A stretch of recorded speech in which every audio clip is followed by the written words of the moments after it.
Bismillahirrahmanirrahim. Assalamualaikum warahmatullahi wabarakatuh. Anak soleh soleha, apa kabarnya hari ini? Semoga selalu sehat dan dalam lindungan Allah Subhanahu wa Ta'ala. Alhamdulillah, hari ini kita berjumpa kembali dalam video pembelajaran tematik. Tema 2, subtema 1 tentang manfaat tumbuhan bagi kehidupan manusia. Pembelajaran 5 dan pembelajaran 6. Nah, yang akan kita pelajari pada hari ini adalah tentang dongeng, perilaku terpuji, dan sifat penjumlahan komutatif. Sifat penjumlahan komutatif sudah kita pelajari beberapa waktu yang lalu ya. Nah, seperti biasa, Ustazah akan menyampaikan tujuan pembelajaran kita pada hari ini. Tujuan pembelajaran yang pertama adalah murid dapat menceritakan tokoh dan sifat tokoh dalam dongeng. Yang kedua, murid dapat menuliskan pesan yang terdapat dalam dongeng. Yang ketiga, murid dapat memahami arti penting bersikap baik kepada manusia dengan tepat. Dan yang keempat, murid dapat memahami soal-soal sifat pertukaran pada penjumlahan. Nah, ambak atau apa manfaatnya bagiku? Manfaat mempelajari materi ini dalam kehidupan sehari-hari adalah kita dapat hidup rukun dengan sesama manusia, serta kita dapat memahami penjumlahan bilangan dalam kehidupan sehari-hari. Nah, masih ingatkah kamu apa itu dongeng? Dongeng adalah cerita yang tidak benar-benar terjadi atau cerita hayalan. Cerita dongeng ini juga bisa diperankan. Jadi, kita bisa bermain peran dengan cerita dongeng yang telah kita pilih. Contoh ketika kita ingin bermain peran dengan dongeng kancil dan buaya. Nah, bagaimana cara memerankan cerita dalam dongeng?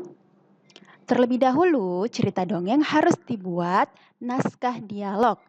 Dialog berupa percakapan antar tokoh.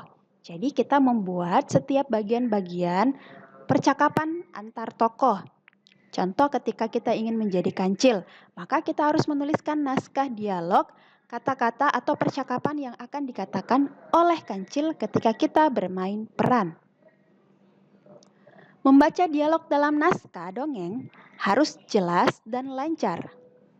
Dialog diucapkan sesuai dengan situasi dan karakter tokoh yang akan diperankan.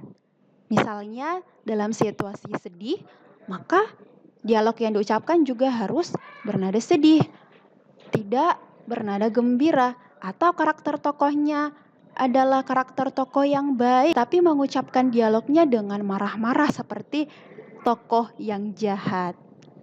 Jadi harus sesuai dengan situasi dan karakter tokoh yang kita pilih. Nah, hal-hal yang diperhatikan dalam membaca dialog adalah yang pertama lafal atau cara pengucapan kata.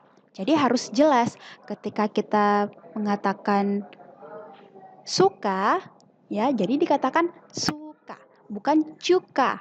Ya, jadi harus jelas pengucapan katanya agar orang yang mendengarkan bisa mengerti apa yang kita katakan. Yang kedua adalah intonasi atau tinggi rendahnya suara. Jadi, suara juga harus diperhatikan, jangan kecil terus. Bisa jadi orang tidak mendengarkan apa yang kita katakan. Yang ketiga, penempatan jeda. Jadi, harus berhenti pada waktunya. Yang keempat, volume suara. Jadi volume suara juga diperlukan. Tadi ada intonasi. Intonasi itu tinggi rendah suara. Jadi kalau misalnya marah-marah jadi suaranya tinggi. Tapi kalau lagi sedih suaranya rendah. Nah, volume suara adalah besar kecilnya suara kita. Jadi ketika kita bercakap atau kemudian memerankan dialog, suaranya harus bisa didengar oleh semua penonton yang ada di tempat itu. Kemudian yang kelima adalah mimik atau ekspresi wajah. Ketika sedih, maka ekspresi wajah juga harus sedih. Ketika senang, ekspresi wajah juga harus senang. Ya, tidak boleh ketika sedih, ekspresi wajahnya malah ketawa-ketawa. Jadi tidak sesuai dengan dialog yang kita bacakan. Nah, hal-hal yang diperhatikan dalam memerankan tokoh pada cerita Yang pertama, kenali tokoh dan sifat yang dipilih. Jadi kita harus tahu dulu. Misal ketika kita memilih dongeng kancil dan buaya, kita mau menjadi kancil, ya menjadi orang misalnya menjadi cerdik. Tapi kita malah pilih karakter buaya, padahal buaya adalah hewan yang gampang ditipu oleh kancil. Jadi harus kenali dulu tokoh dan sifatnya seperti apa. Misalnya kemarin Ustazah membacakan dongeng tentang pohon yang kesepian. Nah, ketika kalian ingin menjadi karakter yang rendah diri, sabar. Nah, maka harus mengetahui tadi tokoh mana ya yang punya peran sabar. Oh, ternyata pohon rambutan. Saya mau jadi pilih rambutan, pohon rambutan. Nah, jadi harus mengenali dulu tokoh dan sifat yang dipilih. Yang kedua, hafalkan percakapannya. Jadi, ketika memerankan suatu karakter atau suatu tokoh dalam cerita, kita tidak membaca naskah ya, tapi menghafalkan naskahnya atau menghafalkan percakapannya. Yang ketiga, siapkan properti atau alat-alat yang mendukung percakapan. Ketika kalian menonton di film Upin Ipin misalnya, ada bermain peran pengembala dan domba serta serigala. Jadi ketika bermain peran di panggungnya banyak ya, ada rumput-rumput, ada pagar-pagar ya. Jadi ada properti atau alat-alat yang mendukung ketika kita bermain peran. Yang keempat, ucapkan setiap percakapan dengan lantang dan percaya diri. Jadi kita mengucapkan percakapan sama seperti ketika kita membaca cerita itu, ya, dengan lantang dan percaya diri. Dalam bermain peran, karakter yang paling banyak dipilih oleh orang adalah karakter yang mempunyai sifat yang baik.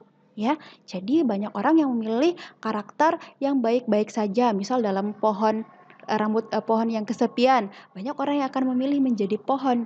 Kenapa banyak yang memilih karakter yang baik? Karena karakter baik itu banyak disukai oleh pembaca. Saya mau jadi orang yang baik, jadi orang yang sabar, orang yang tidak sombong. Nah, banyak cara yang dapat kita lakukan untuk berbuat baik kepada makhluk hidup, yaitu dengan menerapkan sikap perilaku sebagai berikut. Kalian bisa melihat di buku tematik 3B halaman 29. Nah, berbuat baik kepada hewan dapat dilakukan dengan memberi makanan dan merawat hewan yang dipelihara, tidak menangkap atau melukai hewan yang dipelihara, serta tidak menangkap atau melukai hewan yang ada di alam. Kemudian, berbuat baik kepada tanaman dapat dilakukan dengan cara menyiram tanaman dan memberi pupuk, merawat dan memberi pupuk, merawat dan tidak merusak tanaman. Nah, selain merawat hewan dan tumbuhan, salah satu contoh sikap baik adalah bersikap jujur. Kita harus berusaha mengamalkan sikap baik ini. Saat mengerjakan tes, kita tidak boleh menyontek. Jadi salah satu contoh bersikap baik adalah bersikap jujur terhadap guru, terhadap orang tua, apalagi terhadap Allah Subhanahu wa taala. Jujur pada saat mengerjakan tugas, jujur ketika berbuat salah. Nah, sikap jujur adalah sikap yang harus kita tanamkan dalam diri kita, sikap yang harus selalu ada dalam diri kita. Nah, demikianlah video pembelajaran Ustazah kali ini. Semoga kalian bisa mengerti dan kita akan berjumpa kembali di pembelajaran online pada pukul 11. Assalamualaikum warahmatullahi wabarakatuh.